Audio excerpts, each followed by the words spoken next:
अपने नगर में, अपने क्षेत्र में तुम कहीं बाहर गए हो और राह में तुम्हारी जेब में अगर पैसा है तो तुम अच्छी अच्छी होटल में खा सकते हो, पर एक बात याद रखना, पैसा अगर जेब में है तो होटल तक पहुंचोगे, और अगर पुण्य तुम्हारी जेब में है तो तुम गुरुद्वारे तक, शिव के मंदिर तक, शंकर की चौक तक।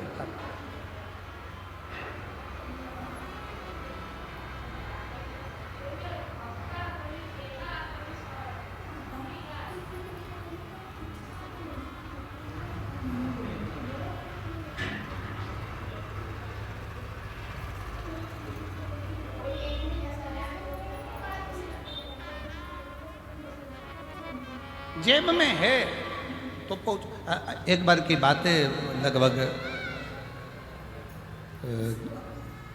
15 साल हो गए होंगे, 15 साल से भी लगभग ज़्यादा हो गए होंगे, 15-16 साल के करीब में हो गए होंगे। हम बद्रीनाथ जा रहे थे। बद्रीनाथ जाते जाते बीच में रास्ता में थोड़ा सा पहाड़ पर्वत धंस गया हो और निकलने का रास्ता बंद हो।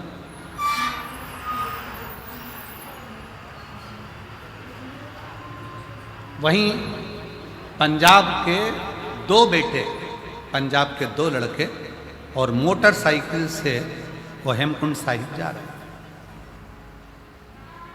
और पंजाब के वो दोनों बेटे जो हेमकुंड साहिब जा रहे थे, उन्होंने देखा कि यहाँ रास्ता बंद पड़ा हुआ है और सब लोग परेशान हैं, बच्चे भी परेशान हैं। वो दोनों लड़के गाड़ी को खड़ा करे, मोटरसाइकिल को साइड में, बुलेट को, और वो दोनों लड़कों ने तुरंत पत्थर उठा कर उस रास्ते को क्लीन कर, रास्ता साफ कर। जब रास्ता साफ हो गया तब हम नीचे उतर कर उन दोनों बेटों के पास में गए और हमने उन दोनों बच्चों से कहा, हमने कहा कि भाई तुम्हारी मोटरसाइकिल पर, बुलेट पर तो इतने सारे कपड़े भी नहीं है, इतना सारा सामान भी नहीं है, फिर आप इतने ठंड में ऊपर जा रहे हो हेमकुंड साहिब के लिए, तो कैसे जाओगे? तो कहा महाराज जी वहां सारी व्यवस्था है, सब व्यवस्था। फिर हमने उन बच्चों से कहा, हमने कहा कि बेटा एक बात तो पक्की है कि तुम्हारी जेब में नोट की गड्डी हो चाहे ना हो, पर तुम्हारे दिल में पुण्य की गड्डी बहुत बड़ी पड़ी है, इसलिए बाबा बुला रहा। जब पुण्य प्रबल होता है तब जाकर कोई सतमार्ग तक पहुंचता है, पुण्य प्रबल होता है तब कोई अच्छा काम कर पाता है, पुण्य प्रबल होता है तब कोई भूखे को भोजन करा पाता है, पुण्य प्रबल होता है तब किसी के घर में अतिथि मेहमान आते हैं, पुण्य प्रबल होता है तब किसी के दरवाजे पर कोई भूखा पहुंचता है। और अगर पाप प्रबल होते हैं तो दुनिया के लोग दूर हटते चले जाते हैं, केवल दारू कुट्टे पास में आते चले जाते हैं। केवल नशा, चाहे वो मदिरा का हो, जुए का हो, व्यसन का हो, स्त्री का हो, किसी भी तरह का नशेला व्यक्ति तुम्हारे से जुड़ते चले जा रहा है और भगवान दूर हटते चले जा रहे हैं। पहले मन करता था जाकर अरदास करने पहुंच जाते थे, पहले मन करता था तो मंदिर तक पहुंच जाते थे, पहले मन करता था गुरुद्वारे तक पहुंच जाते थे, पहले मन करता था तीर्थ तक पहुंच जाते थे। अब भगवान ने धन भी दे दिया, गाड़ी भी दे दी, ड्राइवर भी दे दिया, सत्ता भी दे दी, वैभव भी दे दिया, और भगवान के दरवाजे तक पहुंच नहीं पा रहे हो। समझ लेना कि धन तो बढ़ गया पर पुण्य खत्म होता चले गया, इसलिए परमात्मा दूर हटता चला गया। आप जितने बैठे हो अपने दिल पर हाथ रखकर बताना, पहले परिस्थिति डाउन थी, थोड़ा परिस्थिति बेकार थी, तब तीर्थ भी बहुत जाते थे, लोग तुम्हारे यहाँ आते भी बहुत थे, मिलने वाले भी बहुत आते थे, रिश्तेदार भी बहुत आते थे, कोई अच्छा काम होता था तो वो सब तुम्हारे यहाँ हो जाता था, पूजन, सत्संग, कथा, हवन, यज्ञ, क्यारी, माता की चौकी, जोत आदि आदि सब हो जाता था। वाणी जी हो जाती थी, जो कुछ करना चाहते थे वो सब तुम्हारे घर पर होता था। अब जैसे जैसे घर बड़ा हुआ, महल बड़ा हुआ, गाड़ियां बढ़ी, मोहल्ले में सब कुछ तुम्हारी अटारी हवेली सब बन गई, और धीरे धीरे अब पुण्य का काम कम होता चला जा रहा है। समझ लेना कि हमारा पुण्य समाप्त हो गया, इसलिए हमसे भगवान की पूजन पाठ आराधना संगत भी दूर होती चली जा रही। क्यों हो रही? वो नजदीक आना चाहिए।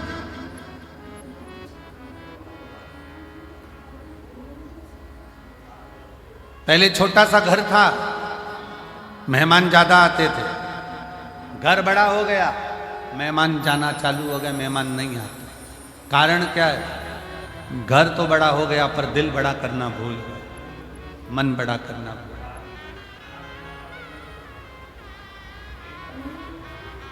हृदय को बड़ा रखे,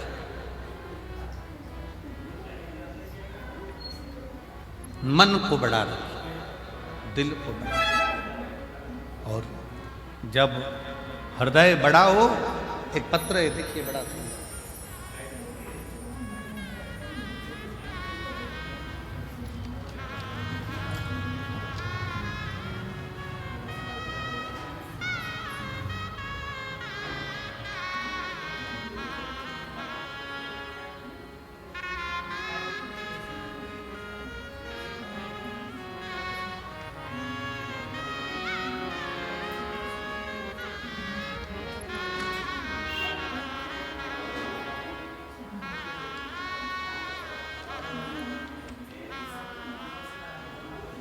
मेरा नाम आरती, पति का नाम अखिल, पिता सुरेश कुमार रंगीला, मोबाइल नंबर ये है,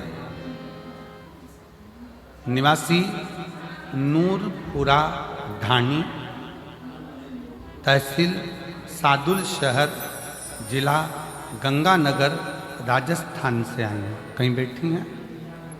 आ जाओ बच्चों को। गुरुजी, एक लोटे जल का मैं क्या वर्णन करूं। मेरी पहली शादी को 7 साल हो गए थे, संतान नहीं थी, तो मेरे बच्चे नहीं हुए, इस कारण मुझे आड़ा टेढ़ा कह कहकर मेरे पति ने और मेरे ससुराल वालों ने मेरा तलाक करा दिया। क्यों? क्योंकि डॉक्टर के हिसाब से मुझे कह दिया गया कि मैं मां नहीं बन सकती, संतान नहीं हो सकती। गुरुदेव, मेरा तलाक हो गया। फिर बाबा से प्रार्थना करी, मेरी दूसरी शादी हो गई।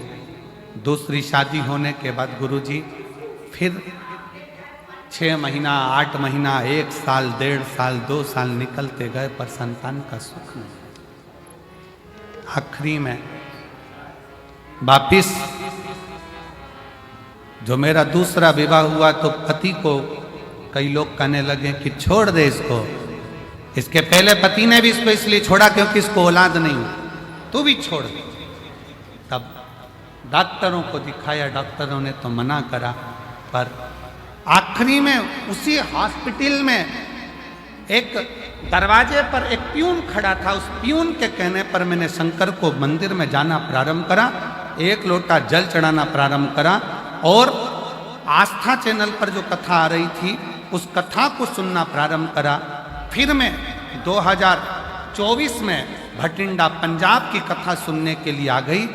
बाबा को झोली पसार कर पंडाल में से कहकर गई, बाबा कहीं मेरा दूसरा तलाक भी ना हो जाए, मुझे औलाद देने की जवाबदारी तेरी है। तब बाबा की कृपा से 5 महीना भी पूर्ण नहीं हुआ और शिव की कृपा से मेरा गर्भ ठहर गया और बाबा की कृपा से मुझे संतान की प्राप्ति हुई। मैं बाबा को यहाँ प्रणाम करने के लिए आई हूँ। गुरुदेव, 4 दिसंबर को मेरे घर में संतान की प्राप्ति हुई। मैं शिव को नमन करने, शिव। एक लाइन अच्छी लिखी है, बाबा ना जाने कितनी बेटियों का भाग्य इस शिव महापुराण ने लिख दिया, नहीं तो कई बेटियां तो रोती ही रह रोती।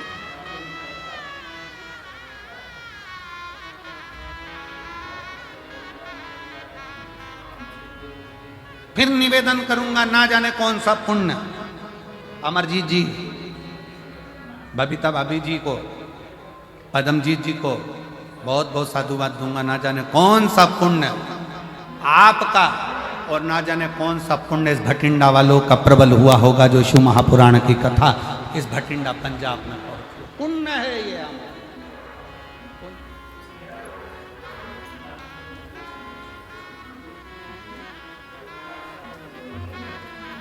उस पुण्य के प्रबल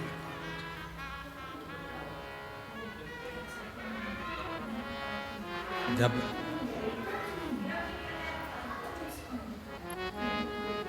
भीतर का हम परमात्मा और हमारे बीच में आएगा तो वो अहम हमें परमात्मा से दूर करता जाएगा। अहम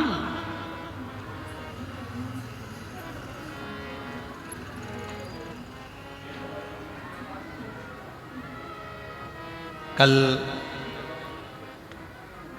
परिवार में से खबर आई कि एक मांगलिक कार्य है और उस मांगलिक कार्य को 11 तारीख का वो मांगलिक कार्य है, तो उसमें आना जरूरी है और परिवार का कार्य।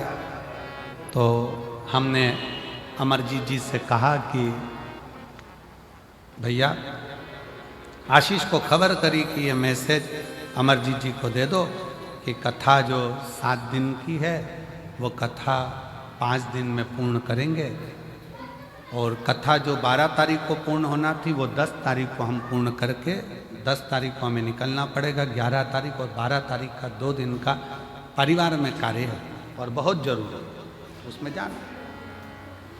अब वो खबर पद्म बेटा को मिली और पद्म बेटा पद्मजीत जी मेहता आशीष के पास आए कि आशीष भैया बात करना है। कहा क्या? कहे गुरुजी से बोलो ना कि 7 दिन की पूरी कथा करें, गुरुजी 5 दिन की कर रहे हैं। हमने आशीष जी से कहा कि पद्म को बोलो, बाबा फिर बुलाएगा। जो 5 दिन अगर मिले हैं ना तो ये 5 दिन भी अपनी झोली इतनी भर लो कि अगले वर्ष फिर बाबा कृपा कर दे। इतनी कृपा। ये 5 दिन भी अगर मिले हैं तो जीवन के वो लक्ष्य बनाकर, वो आनंद बनाकर सुनो। और मेरा फिर भटिंडा वासियों से निवेदन है, आज कथा का दूसरा दिन हो गया, 3 दिन की कथा और है आपके पास। ऐसा झोली पसार कर सुनना कि मेरे बाबा अगली बार हमें इतना देना कि हम भी शिव महापुराण की कथा इस भटिंडा शहर में करा सकें। ऐसी कृपा श्रवण करो दिल से। पुण्य प्रबल होता है तब कहीं भगवान शंकर की कथा, कहीं गुरु की वाणी, कहीं संत की वाणी अपने जीवन में आती है, अपने जीवन। इसलिए निवेदन है, भटिंडा में जो लोग कथा श्रवण करने आ रहे हैं पंजाब में, वो ध्यान रखेंगे कि कथा 6 तारीख से चालू हुई है, वो 10 तारीख को विराम होगी। और आखिरी दिन की जो कथा है वो समय आप लोगों को तो हमेशा मालूम ही है। कौन सा समय रहता है? सुबह 8 बजे से 11 बजे तक समय रहता है। 11 बजे कथा विराम होकर मेरा बाबा आपकी झोलियां भरकर यहाँ से विदा लेकर चले जाते हैं। पुण्य के ये 5 दिन हैं, सुनो, धारण करो और अपने जीवन में उतारो।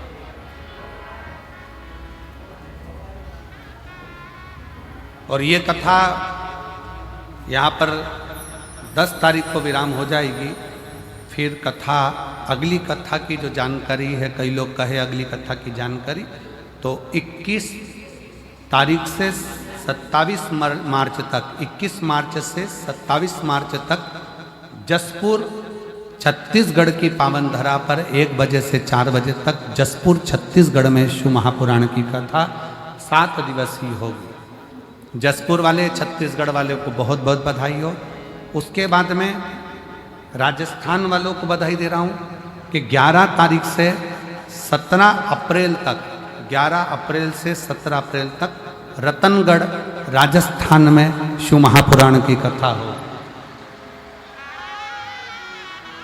11 अप्रैल से 17 अप्रैल तक रतनगढ़ राजस्थान वालों को बधाई हो जो कथा मिली है, और बिहार वालों को भी बधाई दूंगा जिनको कथा 21 अप्रैल से 27 अप्रैल तक सिंहेश्वर बिहार में कथा होगी। उसके लिए बिहार वासियों को बहुत बहुत बधाई हो, बिहार के रहवासियों को बधाई हो। ये सभी कथाओं के क्रम चले।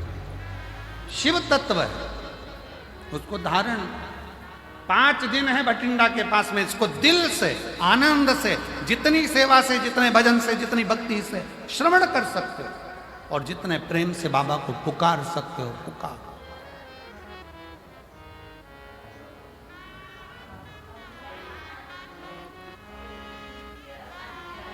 शिव कथा कर, भगवान शंकर का चरित्र कर रहा है, शिव महापुराण की कथा कर रही है। भगवान शिव का चरित्र कथा है। कामदेव के भीतर अहंकार, कामदेव के भीतर अभिमत्ता, कामदेव के भीतर अहम समाहित हो गया। अभिमान कामदेव के भीतर अहम।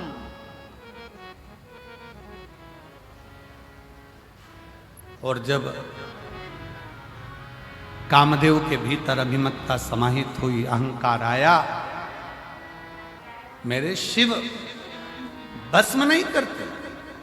जब अहंकार बढ़ता चले जाता है तो शंकर भी भस्म कर ही दे।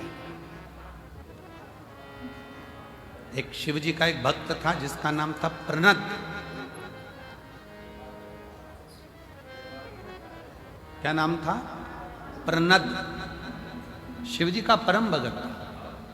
क्या करता था वो कि कभी भी जिंदगी में उसने अन्न को ग्रहण नहीं किया, अन्न खाता ही नहीं, पानी पीता, पेड़ों की पत्तियां तोड़कर भगवान का श्रृंगार करता और उसी पत्ती का सेवन करता।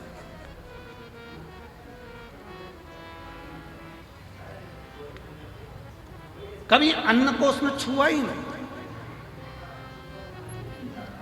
केवल शंकर भगवान को जल अर्पित करना, शंकर भगवान को बेल अर्पित करना, भगवान शंकर को बेलपत्र चढ़ा देना, भगवान शंकर के ऊपर श्रृंगार कर देना पत्तियों का, उसी पत्तियों को उठाकर उसको खा लेना।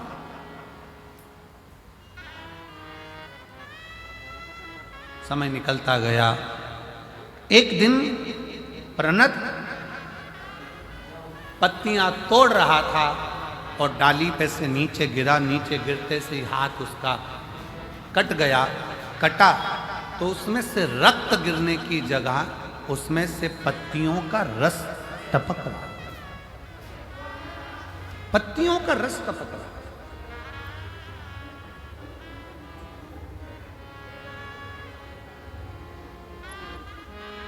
और जब पत्तियों का रस टपकते उस प्रणत ने देखा तो बड़ा खुश हुआ और खुश होकर आज चिल्ला चिल्ला कर कहने लगा कि मैंने अन्न को छोड़ा था, केवल पत्तियों का सेवन करा था, इसलिए मेरे शरीर में अब रक्त बचा ही नहीं।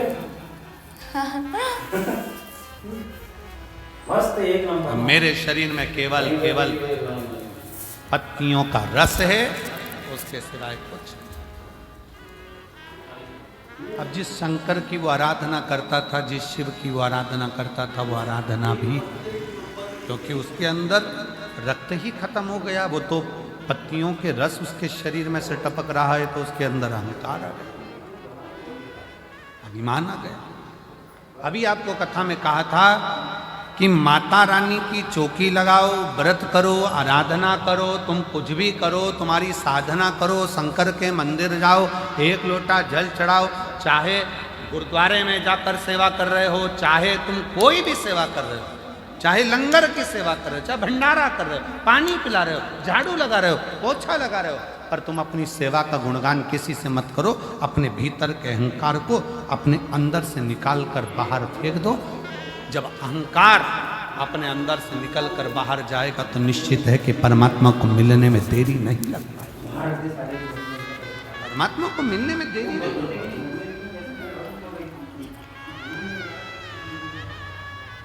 परमात्मा फिर मिलता जरूर।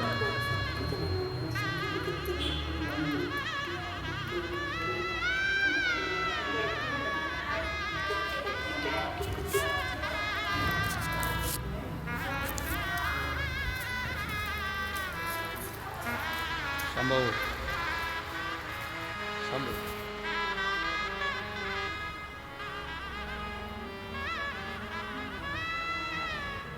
जोरदार ताली बजाकर साधु।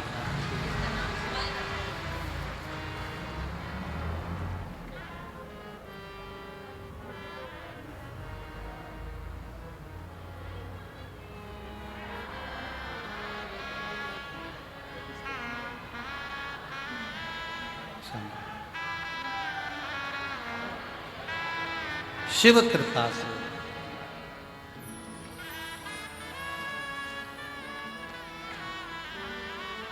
आरती, पति का नाम अखिल, नूरपुरा ढाणी, सादुल शहर तहसील, गंगानगर, राजस्थान की है। बेटी ने लिखा है 7 साल तक जब मुझे संतान नहीं हुई तो पति ने मुझे तलाक दे दिया परिवार वालों के कहने पर। दूसरी शादी हुई, संतान का सुख नहीं आया, तब हताश हो गई। लगा इनको भी दोस्तों ने कहना चालू करा कि छोड़ दे, तब मेरे पति ने मेरा साथ दिया और हमने भटिंडा की कथा को श्रवण किया और शिव जी से प्रार्थना करी। बाबा की कृपा से मुझे संतान की प्राप्ति हुई। शिव शिव है।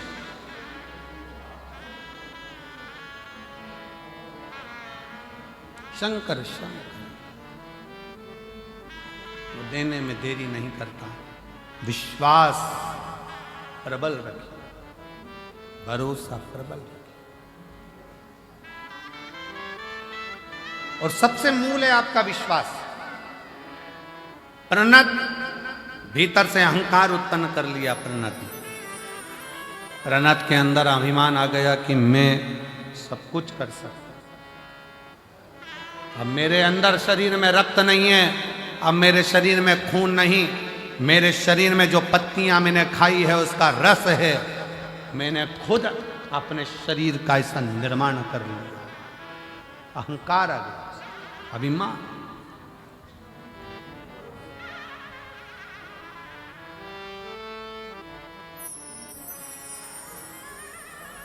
और फिर निवेदन है कि मत बुरे कर्म कर बंदे, वरना पछताएगा। भगवान की आंखों से बच नहीं पाएगा, तू बच नहीं पाएगा। अरे ओ अज्ञानी मत करना नादानी, अरे ओ अज्ञानी मत करना करना। नादानी। तेरे कर्म का फल भी तू ही पाएगा। जैसा किया तूने तेरे आगे आएगा। मत बुरे कर्म कर बंदे, वरना पछताएगा। भगवान की आंखों से तू बच नहीं पाएगा, तू बच बच नहीं पाएगा। अरे ओ अज्ञानी मत करना नादानी। प्रणत को भी अहंकार।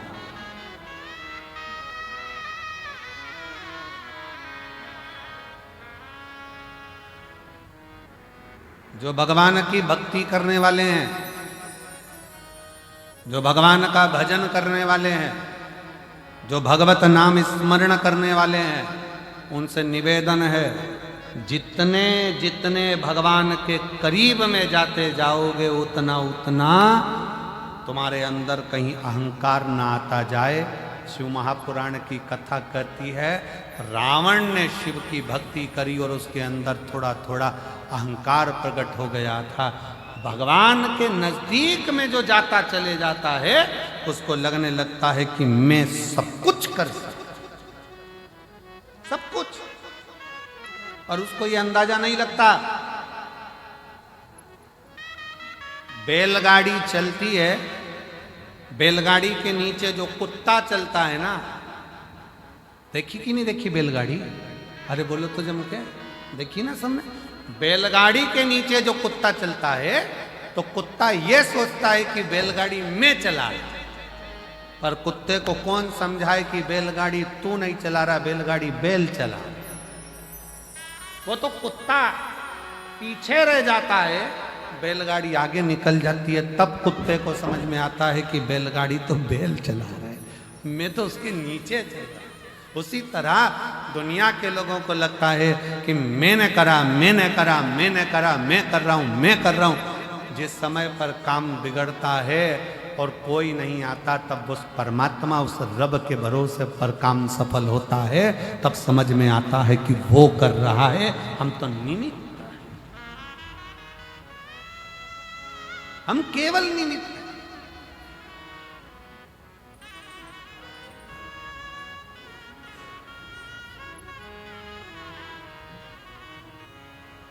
ओ पालनहारे निर्गुण हो तुमरे बिना हमारा कौन नहीं, हमारी उलझन सुलझाओ भगवन तुमरे बिना हमारा कौन नहीं, तुमरे बिना हमारा कौन नहीं। कौन होगा? हमको लग रहा है हम कर रहे हैं, हम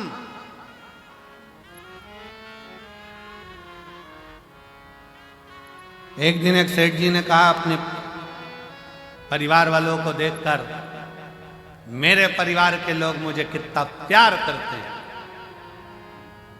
ऐसे कई बैठे हैं जो कहते हैं मेरा पोता, मेरी पोती, मेरी पत्नी, मेरा बेटा, मेरी बहू, मेरा घर, मेरी पत्नी।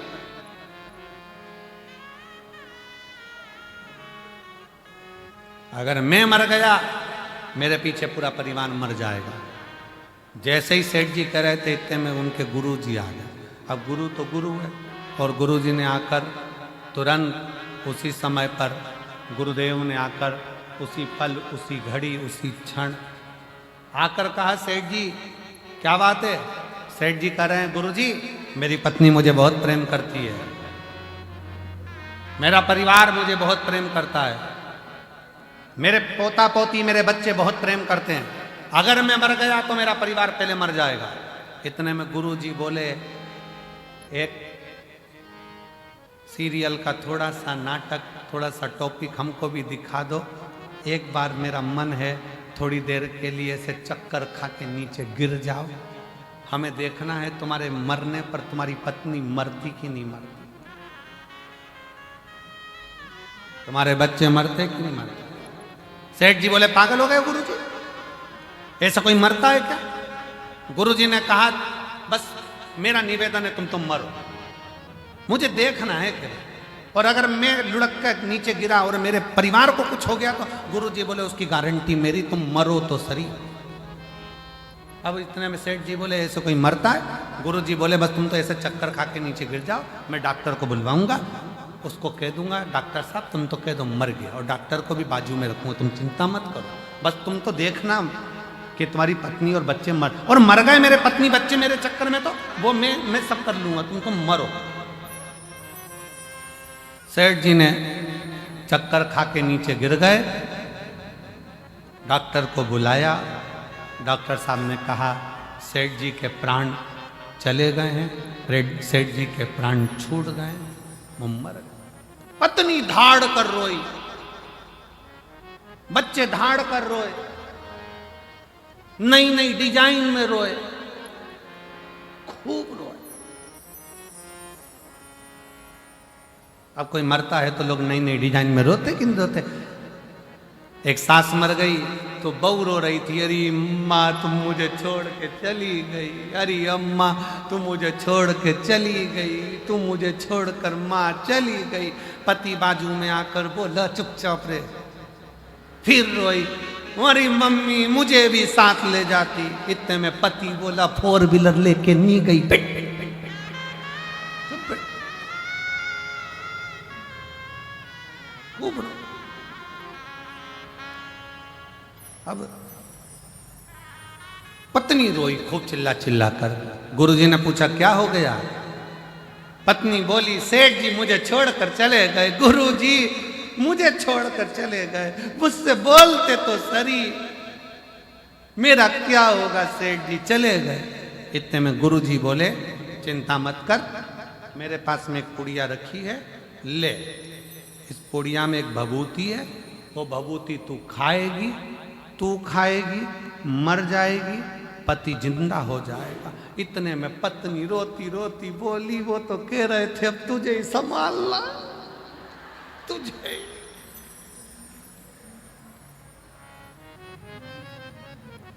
पति सो रहा था, उसने थोड़ी सी आंख जैसी खोली, मन में सोचा मैंने तो ऐसा कभी नहीं बोला। उठने ही वाला था, इतने में गुरुजी ने चिमटा खोड़ दिया, पड़े रहे, पड़े। थोड़ी देर बाद बेटा रोया। गुरुजी ने पूछा क्यों रो रहा है? पिताजी चले। पिताजी ये भी नहीं बताया कि किससे कितना लेना था। बाप को लग रहा है मर गया, वो नहीं दिख रहा, लेनदारी की पड़ गई। तू क्यों रो रहा है? पिताजी ने तो कहे ये ले बूटी, तू खा ले, तू खाएगा तू मर जाएगा, तेरा बाप तेरा पिता जिंदा हो जाएगा। इतने में बेटा रोते रोते बोला पिताजी कह रहे थे बेटा सारी दुकान अब तुझे ही देखना है, इनको शांति से जान दो, पिताजी को जान। बाप गुस्से में लाल हो गया, पिता गुस्से में लाल। छोटा सा पोता रो रहा था, तू क्यों रो रहा है? मेरे दादाजी चले गए, दादाजी चले गए। गुरुजी ने कहा ले ये पुड़िया तू खा, तू खाएगा तू मर जाएगा, दादाजी जिंदा हो जाएंगे। इतने में छोटा सा पोता गुरुजी के पास गोदी में आके बैठ गया। ओ गुरुजी तुम खा जाओ ना, तुम खाओगे दादाजी जिंदा हो जाएंगे, तुम मुंह पर।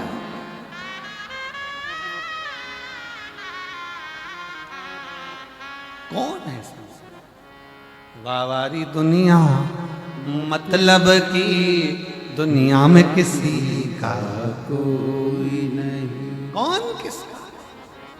व्यर्थ व्यर्थ। इसीलिए निवेदन है महाराज, मेरे बाबा के दरबार में सबका